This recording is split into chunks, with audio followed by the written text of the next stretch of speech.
Alright, everyone, it's the Star Wars Galaxy of Yeti. I am sitting here with a sleeping Yeti, and I was just going to do a quick intro to fleets in one more, just the tip. Um, so essentially, yeah, this is like, it's something that I hear a lot from like the lower parts of the Cloud City Collective Guild, the juniors. It's a really awkward situation because you get into fleets, you unlock it, you start getting into the PVE, and you just struggle. Like it's just completely unbalanced, and it's really difficult. Like I've not gone very far in here. I just get to where I needed to. I'll finish that up now. Well, not now, but later as I'm going through this stuff. But essentially, yeah, there's a lot of info to cover on this because once again, it's not very popular, but it just brings such great rewards. Oh, speaking of, thank you. Let's see what we got here. No. That's not what I'm looking for. But the Galactic War store is going to be your best friend moving forward. This is, you get an assortment of ships in these top three. You've got Consular, Ahsoka Tano, Biggs, Wedge, TIE Fighter Pilot, First Order TIE Fighter.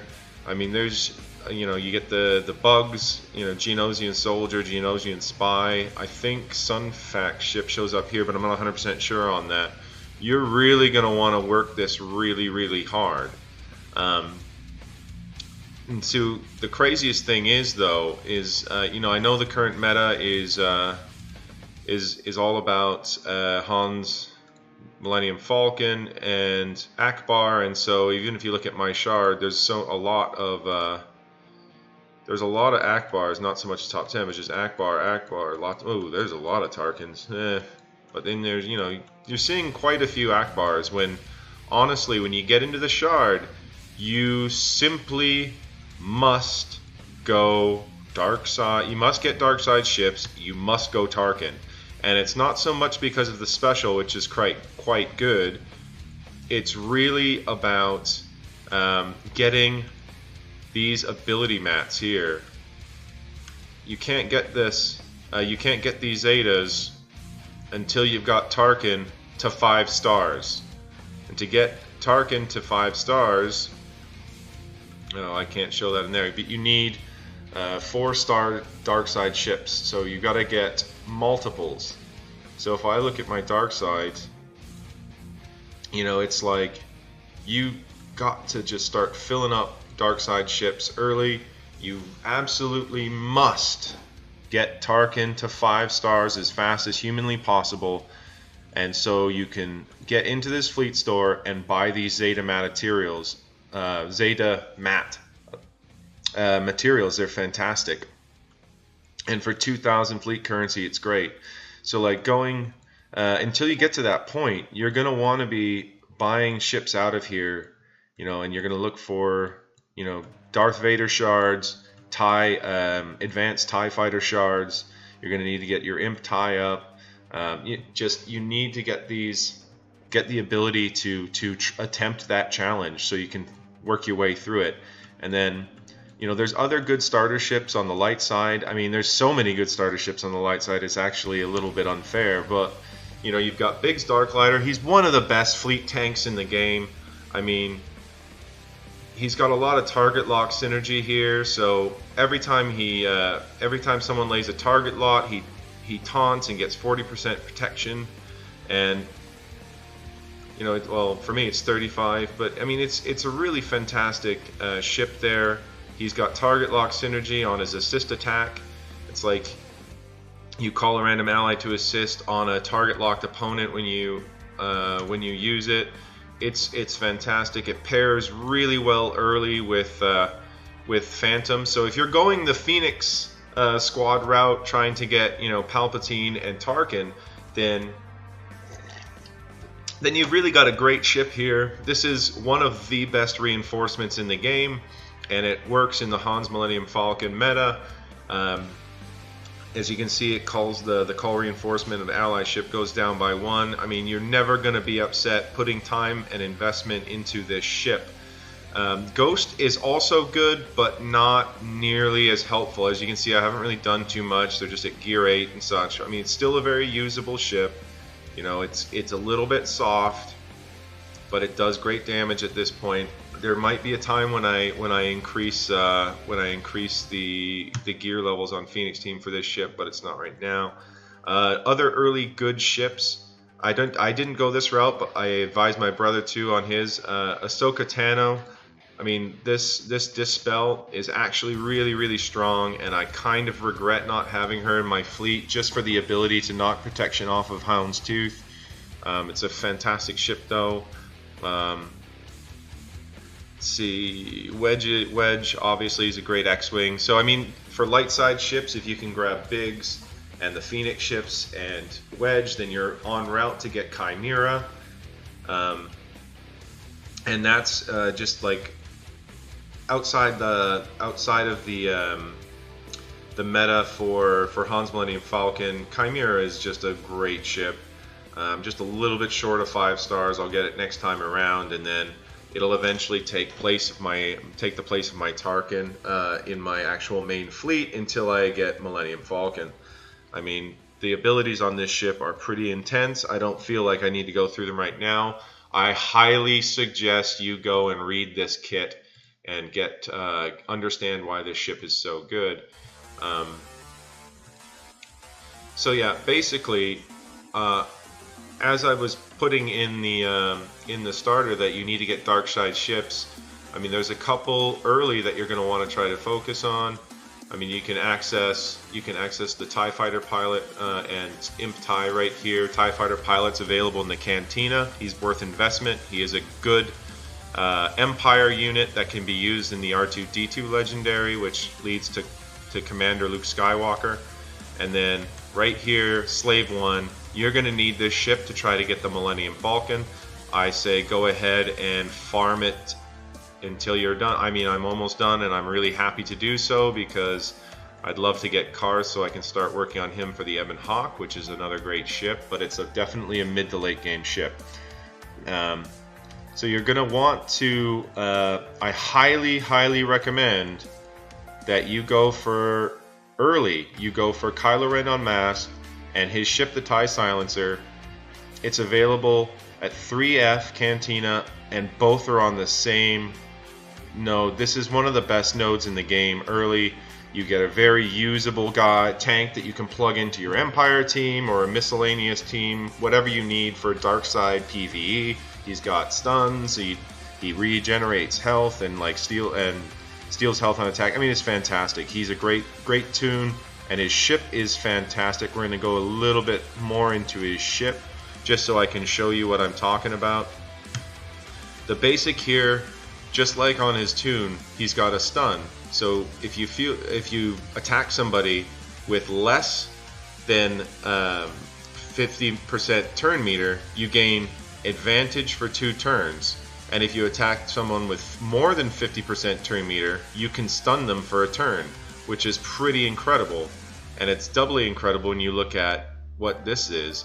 So this is a special attack, and it does 100% more damage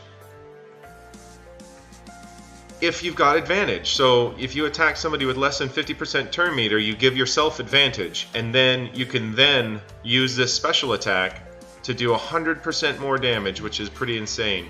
And then if you actually kill somebody with it, you get 20% of your turn meter back in Foresight. I mean, this is just an overwhelmingly good ship early.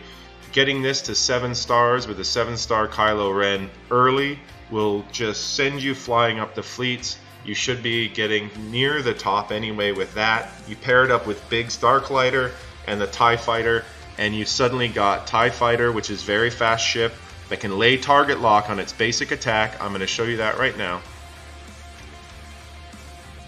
Where are you? Let's go to this way. Ding. So TIE Fighter lays target lock on its basic attack. That means you're going to have a lot of taunts with Biggs. And not only that, you can regenerate his protection up with by attacking new targets and laying target lock. And so when you go back to, let me just get back into ships here because it's a little bit easier to jump between them. Okay, so when you go back into Kylo Ren, you see here, whenever TIE Silencer damaged or damages a target locked energy, it gains 8% turn meter and 8% offense stacking until the end of the encounter. Sure, I mean, that's on a lower basis is smaller, but here's the thing. As you attack target locked ships, TIE Silencer starts doing more damage and starts getting its turn meter back, starts taking more turns. So this is this kind of synergy that I want to see. So it's like, in my mind, the best starting team is going to be, like, for easy access stuff, is going to be the Imperial TIE Fighter. We're going to be laying. He's really hard to do. He's a ship with very fast, with a high evasion, and every time you evade, you give Tarkin, look at this, this effect is doubled for Empire capital ships. So every time right now this ship evades, he's giving my capital ship 34% turn meter. That's absolutely insane. Especially early in fleets where every little bit of RNG helps. He does big damage, and this is the kind of fleet that can really get you going out of the gate. If you get these two TIE fighters paired up with Biggs, and then behind them on the bench, if you've gone Phoenix, you've got maybe Phantom. Slave 1 has target lock synergy, so it's a really nice ship to have early as well. 55% chance at a second attack. Well, let's look at it early so we can see what it is for when you first get it out. 40% chance to attack them a second and third time, and has a 40% chance to inflict target lock. So the cool thing about this, you bring it off the bench, Slave 1 gains taunt and retribution and protection up. I just need to go to that one. Slave 1 gains taunt, retribution, protection up, and then inflict ability block on a target enemy for 1 turn, which cannot be evaded or resisted. This is a really strong reinforcement early, and once again, it's dark side. So in this setup I'm telling you about right now, you've got 3 of the dark side ships necessary to start getting Tarkin to his 5th star. I mean, there's other dark side ships you can get kind of early, like the Geonosians are really strong. Sun Fact off the bench is quite strong. He has a stun that can't be evaded or resisted. I quite like him.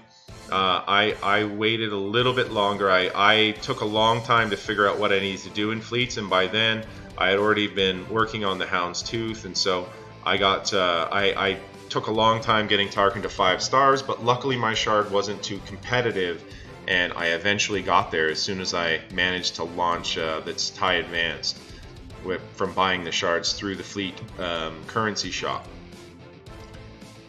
So this is that's just kind of like a quick overview of some things you need to just focus on right away. There's a lot of options on stuff you can do that you can get lost. I mean, I've seen really great results. Like hell, there was somebody in my shard who used these 3 ships to really devastating results. They added Ahsoka Tano into there, and I think off the bench they also had Geonosian Soldier. So just these early to get ships that are really accessible, they had farmed up to 7 stars. They were like G10, G11 pilots, and they stayed in the top 5 for at least a first month or so, ever since I saw them and get in there. So that's a pretty strong ship, but there's really just a limit to how good they are. So that's why I'm kind of trying to point you in the direction of the Silencer and the Imperial TIE Fighter, Biggs Darklighter, these, you know, the Phantom and Ghost. These are meta ships. These are ships that do well, you know, and they have their place. So I highly recommend you do that. And then from there, you can start working on the Millennium Falcon meta teams if you want. You know, your Biggs and Cassian and maybe, you know, Biston here and stuff. But Akbar, getting him up and getting him geared and everything. But yeah, so this is just a real quick overview to starting fleets and some things that I think you really should focus on. What I'm going to say right here is at the beginning, you're going to want to use your fleet currency to buy the ships out of this shop. And once you start getting cemented in the top 10, that's when you're going to start focusing all of this currency on getting ability mats, these Zetas right here. These are like the most important and most difficult things for you to get to develop your roster.